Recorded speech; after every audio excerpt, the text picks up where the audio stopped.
Hello, my name is Alan Foster, and today I'm going to discuss courage. Let's begin with a question. What is courage? Is it being heroic? Is it running into fire-blazed buildings and saving people? Or is it everyday acts of doing the right thing when no one else is watching? Or could it be trying something new and hard, like climbing a mountain or trying to change a bad habit? A traditional definition of courage is the quality of mind or spirit that enables a person to face difficulty, danger, or pain. I view courage as having two distinct branches, physical and spiritual. Each branch is made up of three components. Physical courage is defined by bravery, toughness, and taking action despite danger.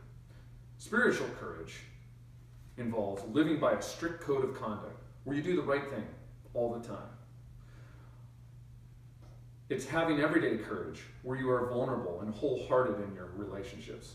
And it's having a sense of social and moral ethics where you speak up and speak your truth when there is injustice in the world.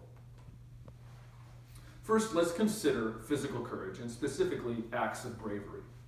On November 3rd, Royal Marine Pete Goss embarked on the most grueling competition in his sailing career, the Vendée Globe, a non-stop, round-the-world yacht race. For the next 7 weeks, he met every challenge in his stormy path, from combating waves the height of 6-story buildings to grappling with his spinnaker in high winds. Then everything began to go wrong. His sails were destroyed, his navigation equipment proved useless, and on Christmas Day, his radio picked up a mayday call that a French competitor was sinking 160 miles off course. What he did next was an act of bravery. He turned into the hurricane-force winds and set out to rescue a near-dead man on a life raft somewhere in the vast wilderness of the merciless Southern Ocean. Pete Goss embodied the notion of physical courage. Another example of physical courage, highlighted by the toughness and resiliency, is that of Jack Lambert. He was the middle linebacker for the Pittsburgh Steelers and known as the most menacing and toughest football player in the NFL. Not only did he lead his team to 4 Super Bowls in 6 years, but he actually scared opponents in a game that is defined by courage and toughness. Speaking of being scared, this leads me to a John Wayne quote. He states, "Courage is being scared to death and saddling up anyway."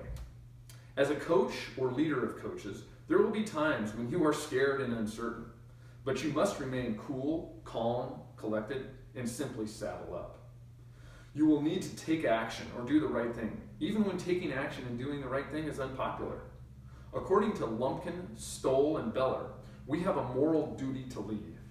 I would argue that we have a moral duty to lead courageously. Speaking of saddling up, I can't think of a better example of physical courage when our first responders took action despite personal danger to save trapped victims during 9/11. Now, it's time to move to the second branch of courage. This division encompasses spiritual courage.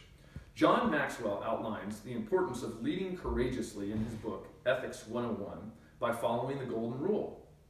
We all have a code of moral conduct that we must follow, even during uncomfortable and hard times.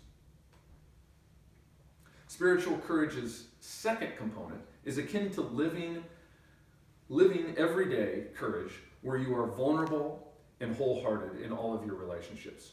Brene Brown shares that the word courage first entered the English language from the Latin word cur, meaning heart.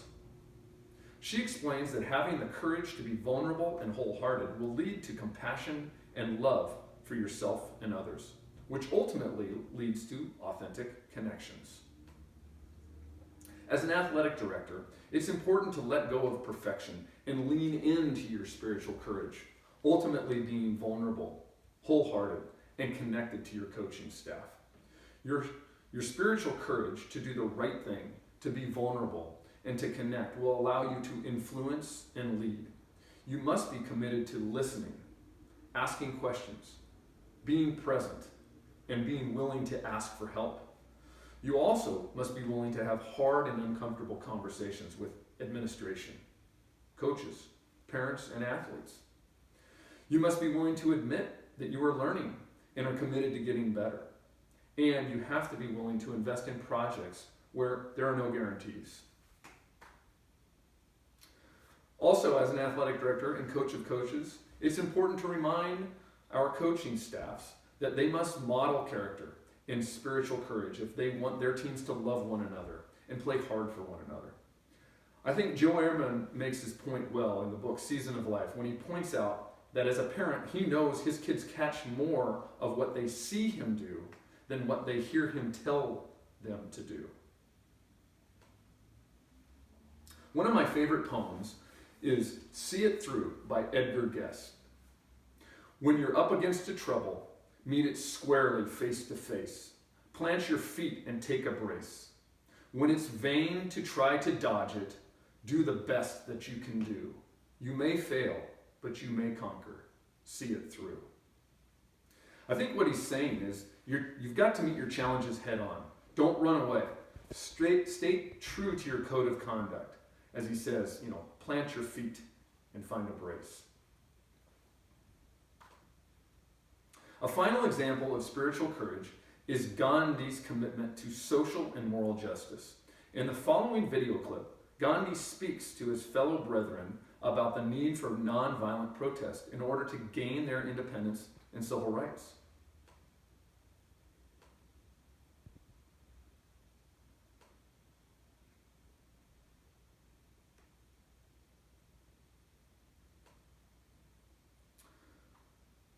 Maya Angelou says it best. Courage is the most important virtue of all. Because without courage, you can't practice any other virtue consistently. In conclusion, physical courage contains acts of bravery, toughness, and taking action despite danger. Spiritual courage involves living by an unwavering code of conduct where you do the right thing all the time. Having everyday courage where you are vulnerable and wholehearted in your relationships. And having a sense of social and moral ethics where you speak up and speak your truth when there is injustice in the world.